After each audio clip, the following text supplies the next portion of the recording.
Hello to everybody. Thank you for coming. I'm going to present a project in which we developed a resilience checker. I'm working at Antea Group. Antea Group is a consultancy engineering company. I want to tell briefly where I'm coming from. So we work in engineering, environment, spatial planning and water. I'm active in the water sector, and we are active almost everywhere, North and South America and in the Netherlands.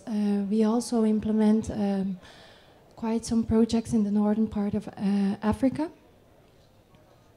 Now, the FREEMAN project was funded by CREW and by several national governments, European governments. FREEMAN stands for Flood Resilience Enhancements and Management. We were 3 partners, Antea Group, a German partner and an Italian partner. The objective in brief of the project was to identify indicators to measure flood resilience and to identify strategies and measures, including quick wins to enhance flood resilience on case study level. So each partner had a case study in Belgium, Germany and Italy. This is the project structure. When we talk about resilience, we focused on 3 areas. First, the analysis of the flood institutions, so we could measure institutional resilience. Another part was the analysis of flood risk perception and communication, so we could measure community resilience. And the other part is the analysis of flood risk management tools. And as you can see, Antea Group was responsible for that part of the project. And I will focus also in my presentation today on flood risk management tools. So we developed not the resilience of those tools, but a health check. How well are the flood management tools that are present or that are potential tools? So I think what I'm exposing here today is quite a powerful tool because it can be used for checking the evolution of tools in time, but it might also be useful for governments or authorities or people that are thinking about implementing new flood risk management tools, because you will see, first of all, we defined resilience. So very quickly, there is in literature a broad discussion on what is resilience. For us, resilience is adaptive capacity.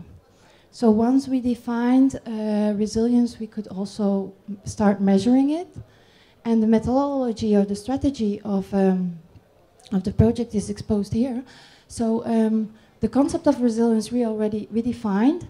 And once it was defined, we determined variables and indicators. So we could qualitatively characterize resilience in the form of a star diagram. And this is the most difficult exercise in the whole project. Because once you know the indicators, and then you could deduce quite easily the measures to enhance resilience. So we applied this to the 3 areas: flood institutions, perception and communication, and also to the work package of flood risk management tools. Under flood risk management tools, we considered 2 chapters.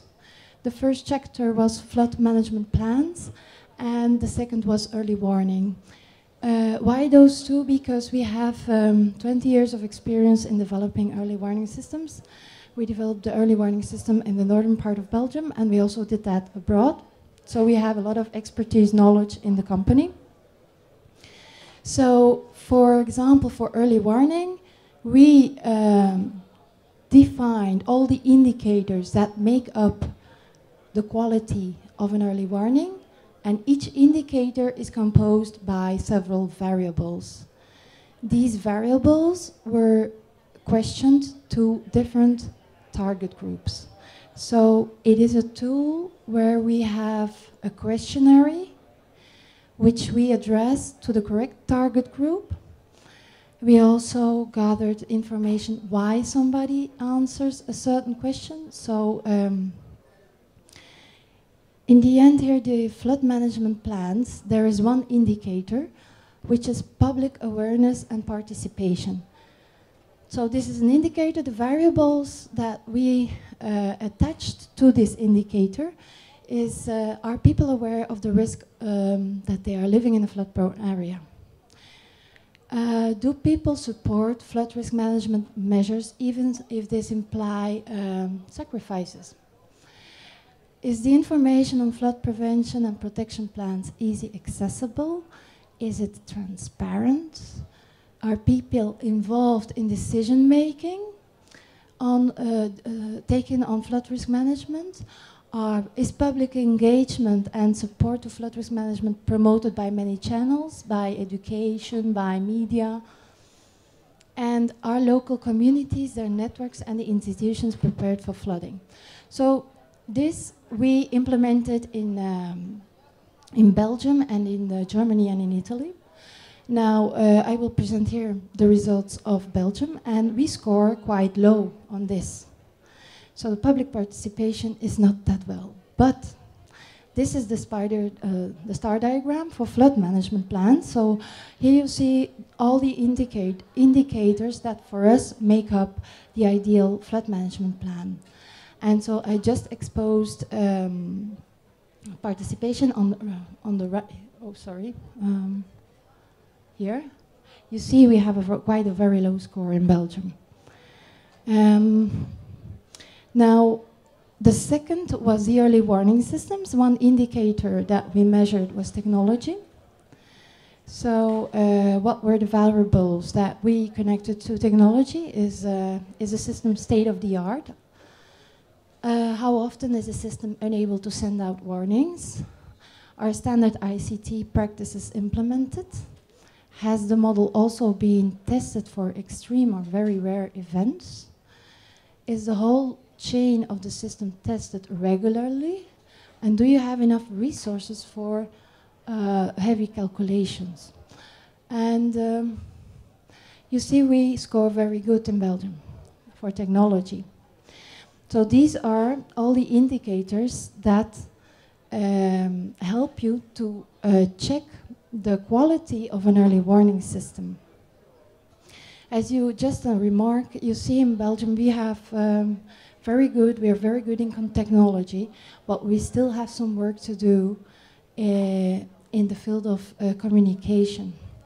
There are not that much people that know there is an early warning system, so they don't know.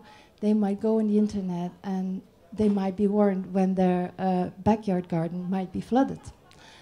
So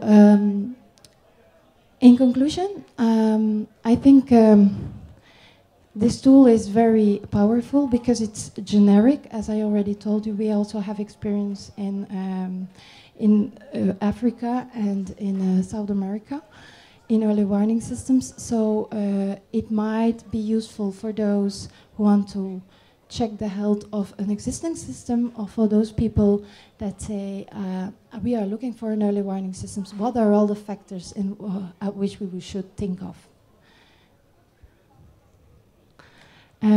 I wrote down there my name and my contact address in case you have any further questions.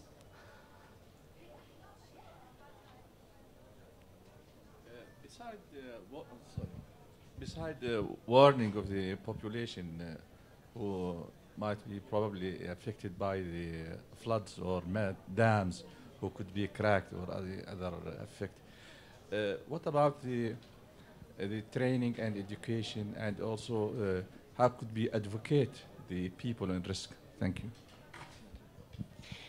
Yeah, well, I think it was an idea on another congress where it was in the Netherlands. We have in the north of Belgium a bit the same situation. We have dikes, and if they break, it should be part of basic education at school.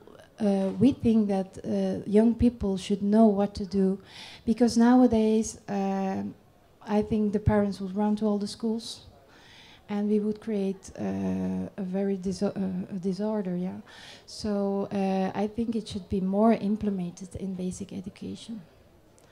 Like we train for fire if there is fire, but we don't train in case there might be a flood.